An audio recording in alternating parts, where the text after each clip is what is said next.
Now, here's the truth as told to me by many military veterans of all ranks. Most generals are really just politicians, only they are not accountable to voters. Members of Congress are, so it is telling when we see the media attacking congressmen for criticizing the military's priorities.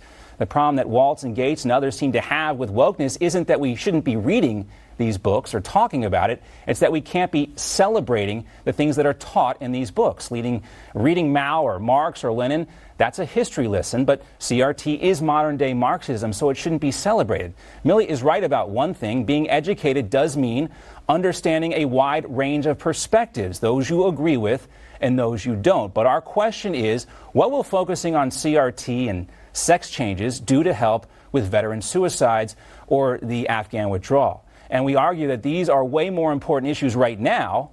The left and the media seem to be more interested, though, in trolling Gaetz and Waltz and defending Milley and Austin, then asking critical questions about what is apparently this generation's Vietnam. Joining us now to talk more about this is Florida Congressman Matt Gaetz. Congressman Gaetz, great to see you again. Thanks for having me so much, John. And whether or not America remains a dominant force in the 21st century depends to whether we can post up on China.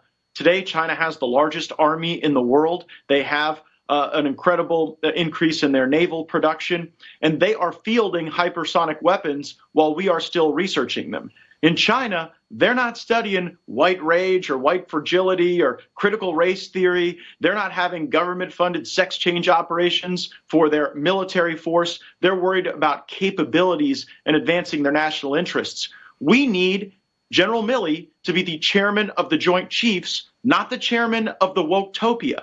There's a difference between understanding critical race theory for situational awareness and embracing it.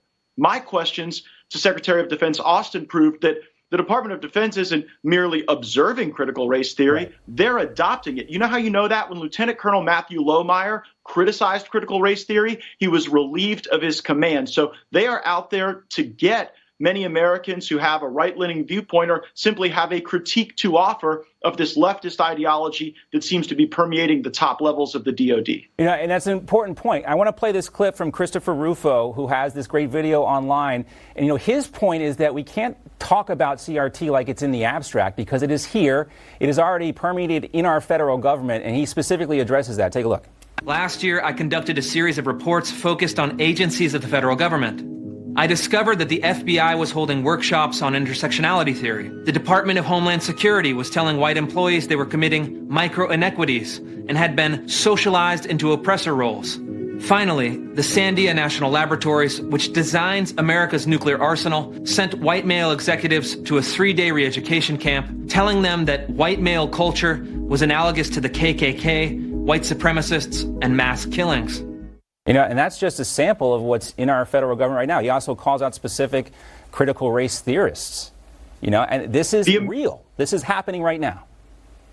The American people hate critical race theory because they see that it is an ideology that tries to drive us to cause division with one another. And that is especially harmful in the military. What military members are telling me is that they want group cohesion. They want to be going through the same things, relying on one another, having each other's back.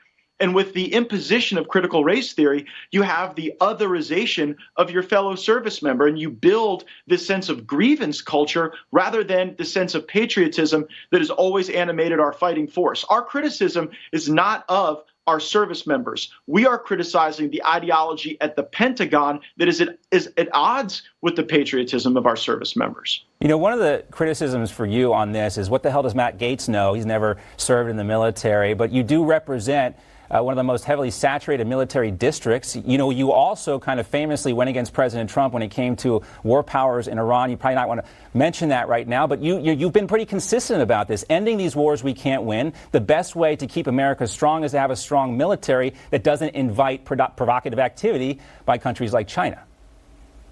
I didn't serve in the military, but I serve the military. My district has one of the highest concentrations of active duty military in the country, and I see every day the consequences of these extended deployments. I see the veteran suicide. I see the drug addiction. I see the disrupted parenting, the child abuse, all of the scourges that come with continuing to be at war in places for unknowable gain, and when the senior leadership of the military has known for quite some time that the objectives that they were given were largely unachievable. Let's bring our troops home. Let's rebuild America before we rebuild Kandahar. And let's ensure that no matter what the military mission is in the future, whether it's China, Iran, North Korea, that we are focused on vanquishing any foe and building our capabilities, not building this fragility that we're all so aggrieved. And, there has to be something wrong with people based on the color of their skin. There's nothing wrong with Americans who are white. There's nothing wrong with Americans who are black or any other color. We ought to judge people based on the contributions that they make, based on their character, not based on the color of their skin. That's right. One side thinks you have unlimited potential. One side believes your entire future is based on the color of your skin.